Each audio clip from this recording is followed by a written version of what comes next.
Hey guys, welcome back to my channel. So today I am kicking it way back old school or throwing it back. I don't know what I'm doing. I'm doing something back. No, I'm kidding. I am doing the beauty scenario tag. I saw this, I think it was 2 years ago on It's Judy Time. And I was like, oh, I want to do that. And then I never got around to doing that. As you will learn from my videos, I sometimes make a plan to do something, write it in my notebook, and don't get around to doing it. Mostly because I have so many other ideas. I feel like my brain, I'm trying to process too much, so things get left behind. But today I'm doing the beauty scenario tag, so let's jump in. Question number 1. You have to get rid of all of your foundations and you can only keep one high-end and one drugstore. Which do you keep?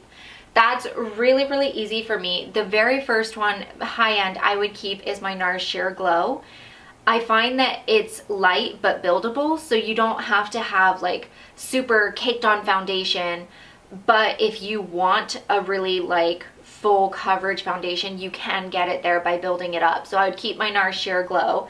And then for drugstore foundation, I love the Bourjois Healthy Mix, and then I also love the Garnier BB cream, but I'm not sure if a BB cream would really count as a foundation, but I would keep one of those two if I had to pick between the BB cream or the Healthy Mix foundation. Number 2, you go for an interview and the lady interviewing you has lipstick on her teeth. Do you approach the subject or ignore it completely? Oh my gosh, this is such a hard one for me. So if I know you, I will 100% be like, girl, you got some spinach in them teeth. If I don't know you, I get really weird about this because I don't know if I should say something or if I shouldn't say something, because I tend to overanalyze everything, and I think that if I say something, it makes the situation very awkward. Whereas if I don't say something and then she finds it later, she's having an awkward moment on her own.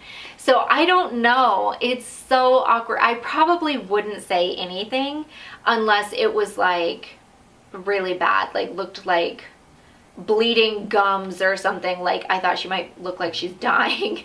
Then I'd be like, is there something wrong, you know? But yeah, I wouldn't just be like, oh, you've got lipstick on your teeth.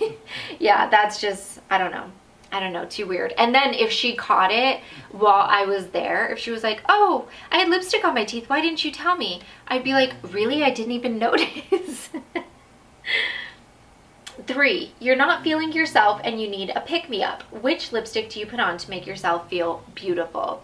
That is really easy because it's my most dramatic lipstick out there, and it is the NYX Transylvania liquid. It's like soft liquid matte.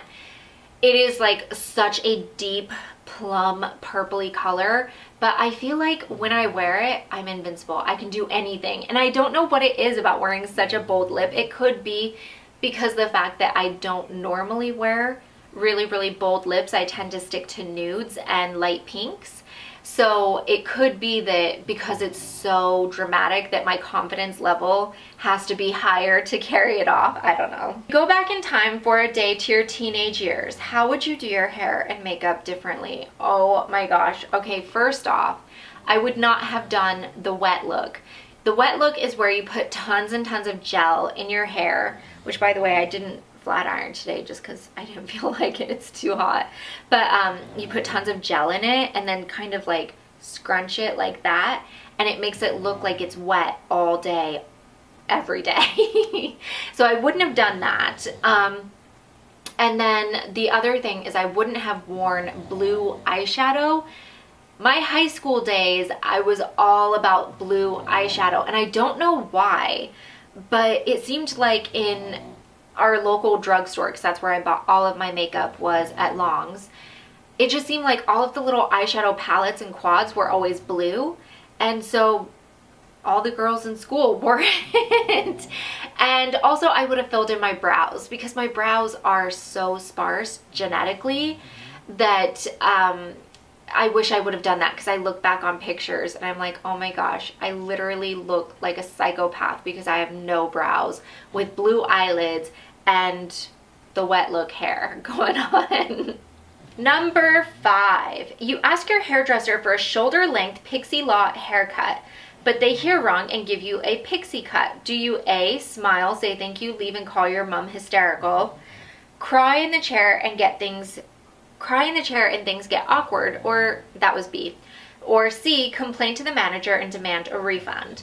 So typically with my hair, I'm a major control freak. I do not want somebody to F up my hair because I feel like it's so obvious, it's so public, like there's no fixing it, you know, once it's screwed up. So I tend to be quite controlling as they're like cutting it. I'm like, how much are you cutting off?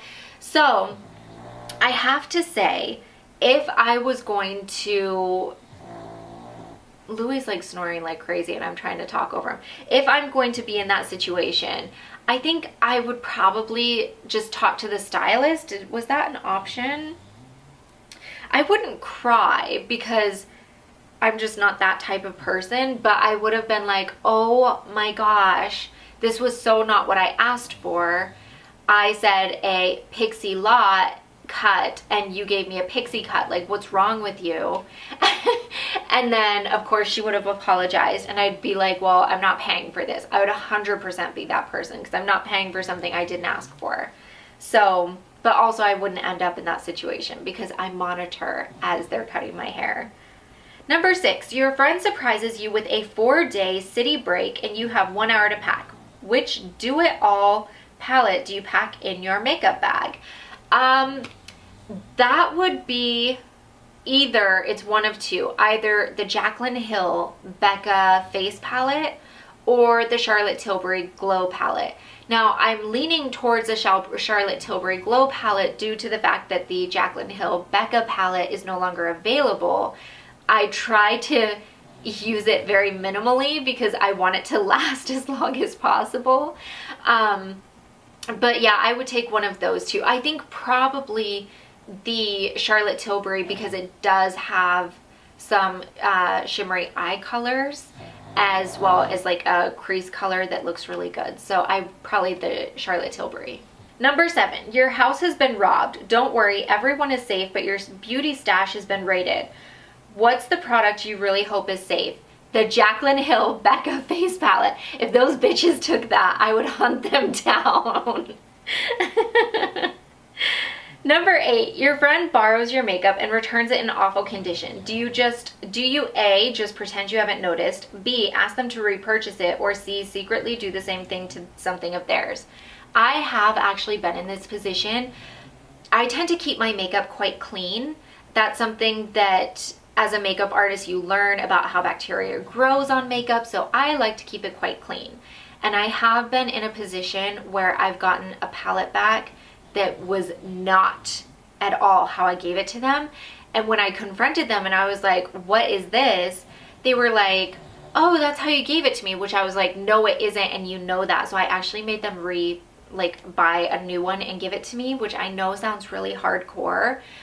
But I feel like makeup is so expensive, especially palettes, that you can't let people get away with crap like that because it ends up costing you.